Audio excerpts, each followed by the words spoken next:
2 ans plus tôt, le capitaine Zach fut envoyé au front en plein désert où 30 braves éléments de son bataillon périrent face aux terroristes de l'État islamique. Le retour au bercail de son unité fut annoncé par le maire de Sokodé, M. Zitou. Mercredi, jour de débarquement de leur navire sur la côte maritime de la ville, on pouvait entendre de partout les sifflements, les tambours et les chants de bienvenue. Femmes, enfants et parents étaient tous là pour accueillir les braves hommes. Cependant, le capitaine Zach n'aperçut nulle part sa femme et son enfant, mais voulut garder son calme jusqu'à la fin des honneurs. Le maire Zitou ordonna un instant de silence en mémoire des martyrs tombés au front au nom de la paix et de la sécurité en accomplissant dignement leur devoir auquel ils s'étaient engagés. Puis, le maire prit la parole pour prononcer un discours. Chers généraux, chers hommes de défense de la paix, chères autorités, chers concitoyens, soyez les bienvenus à cette honorable cérémonie. Merci à tous de répondre à mon appel pour accueillir avec moi nos compatriotes et héros partis au front il y a 2 ans. Ils étaient 700 à partir et ils sont aujourd'hui 670 à revenir parmi nous. Je prononce solennellement mes sincères condoléances aux femmes, enfants et parents des disparus et puisse Dieu leur faire miséricorde dans leur dernière demeure. Après le discours d'accueil et de condoléances, suivi de la décoration des soldats, ceux-ci furent enfin autorisés à rejoindre leur domicile. Certains rejoignirent leur famille, d'autres leurs parents, mais le capitaine Zach s'apprêtait à découvrir la raison de l'absence de sa femme et de sa fille. Interpellé par le maire, le capitaine Zach lui demanda de le déposer chez lui.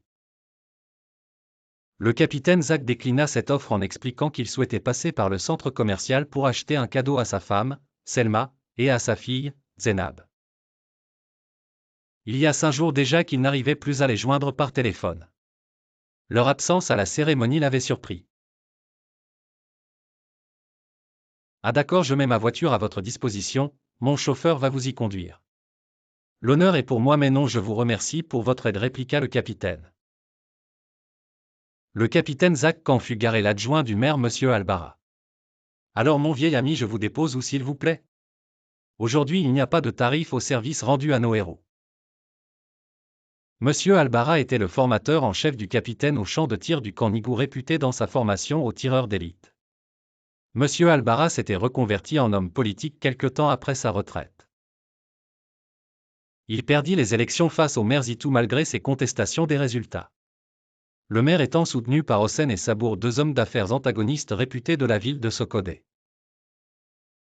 Ces 2 hommes sont soupçonnés de partout dans la ville de corruption et de faire des affaires louches. Volontairement le capitaine Zach monta à bord de la Mercedes de l'adjoint au maire. Comment vont les affaires politiques de la ville, vieux camarade d'armes? Demanda le capitaine. Non, toi raconte-moi comment était le front à ta 3e participation. Bien sûr, le capitaine est un chevronné en mission extérieure. Je pense qu'il te faut déposer définitivement les armes et prendre du repos. Ah non, je ne sais que me servir des armes pour défendre la bonne cause, répondit le capitaine. Justement, quand je dis de déposer les armes, je voudrais que tu deviennes conseiller au commissariat général de la ville, lui dit Monsieur Albara. J'ai besoin de ton expertise auprès du commissaire Tara. Depuis que j'occupe le poste d'adjoint, je constate des choses qui ne sont pas limpides et je doute de l'honnêteté du maire Zitou. Abonnez-vous et dites-moi dans les commentaires dans combien d'heures vous désirez la suite de la série.